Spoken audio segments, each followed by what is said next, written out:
Hi guys and welcome to Toda La Sopa. So I know we're used to chit chat with Ruby, but I figured y'all be wanting all the damn sopa when I ask you, like, what do you want me to like talk about? What do you want me to do? The XYZ on my polls on my stories. So since y'all want the chisme, I decided to call it La Sopa. So, on today's topic of La Sopa is going to be first gen Latinas. So, if you are a first gen, if you are the oldest or the eldest in your sibling group, go get some tissue, girl. I might share a little some, you know what I'm saying? But I wanted to talk about something that I feel like hasn't been talked about a lot. I've seen it a lot more now, like on TikTok, and I'm super glad that it's on there. But growing up, it wasn't talked about. It was non-relative. It was just like, you got to do these things because you're the oldest. And if you were the oldest or you took on the oldest role because the oldest was unavailable, you already know where I'm going with this, okay? But I am the oldest out of 5. If you did not know, now you know. I have 4 other siblings, me being the oldest. I am first gen Latina. Both my parents came from Mexico. They're from Michoacan. So if you're from Michoacan, but I felt like when you are the oldest, you have to put on all these different hats and you have to play all these different roles without some sort of thank you, without some sort of like, I see you and I appreciate you, without anything and nothing. And you grow to not expect these things because you're the oldest. It's what you do. I remember myself being the oldest out of 4. And there's a 4-year gap with my brother, the first after me. There's a 6-year gap with my second brother. And then there's about like I want to say like maybe like a 14-year gap between my third brother and a 15-year gap between my little sister. So being the oldest with those gaps in between, I really had to be the one to learn everything for everyone in my household. I remember going to first grade or kindergarten, going to school, and I had to learn English. My native language is Spanish, like hablo puro español y lo hablo bien porque era mi primer lenguaje. It's not something that I learned and picked up down the street of like, oh, let me learn some Spanish and put me in a bilingual class, because I want to learn Spanish and my parents wanted me to have a second language. No, Spanish was my first language. Growing up at home, my mom, all she knew was Spanish. For the most part, my dad was just Spanish speaking. He knew a little bit of broken English, but for the most part at home, we had to speak Spanish. If we didn't speak Spanish, my mom, la chancla, because she thought we were talking smack about her. But in order for my siblings to learn English, aside from school, I had to learn English first. When I went to school, for my homework, my parents didn't help me. My parents weren't there to be like, hey, I got you. Like, let me sit down with you. What is it? Okay, it's this.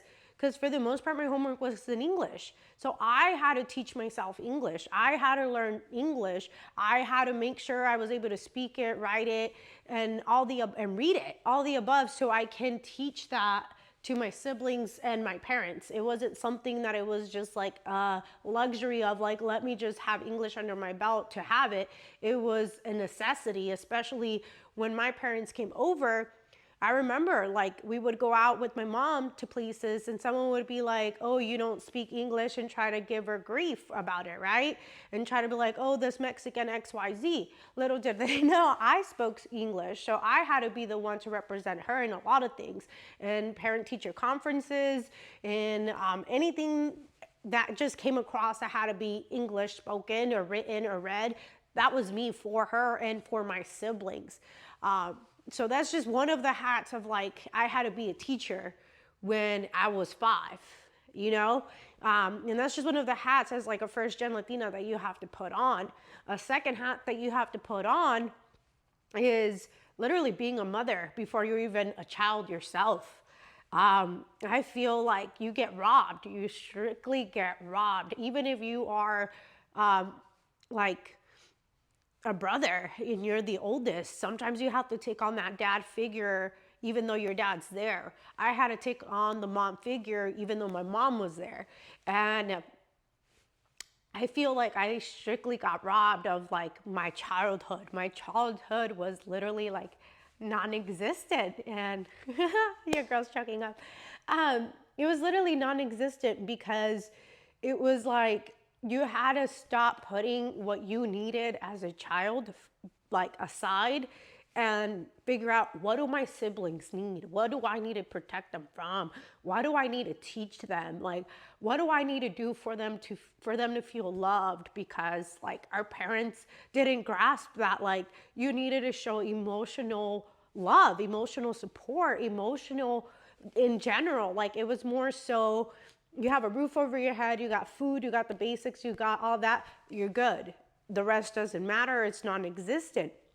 But I had to play that role at a very young age. I remember cleaning up diapers at the age of 4.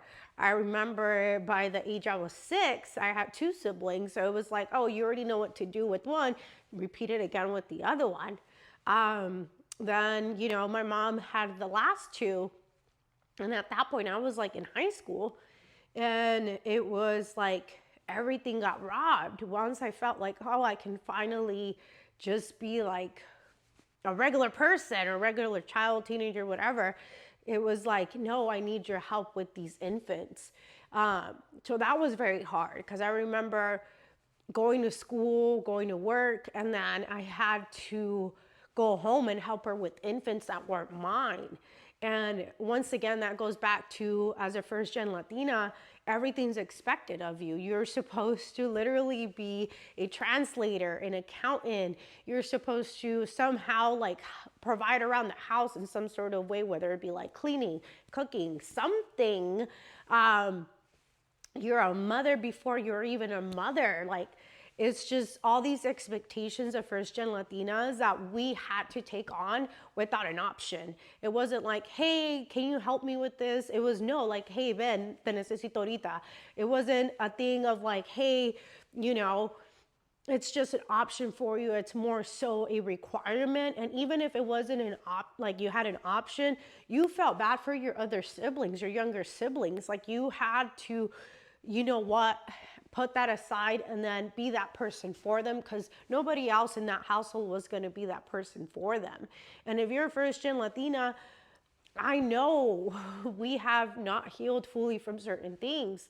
And if you have, I amend you, I commend you, all the above, because that is one of the hardest things ever. And it's time for us to literally just heal from that past and that trauma that was created with all that, and be a better person for ourselves now. Because I feel like now we are at a stage in time in life where my siblings, for example, are grown. I can finally water me, even though I have my own kids now. And it feels like I never caught a break of like the mom role. You know what I'm saying? Like it was taken on very young, and then I had my daughter, and then it was just like boom, boom, boom, life-changing experiences, which are beautiful. But it's time to water me, and it's time to water you. Con mucho amor y con mucho cariño, sending all my first gen Latinas a bunch of hugs and love, porque se necesita mucho y sí se puede.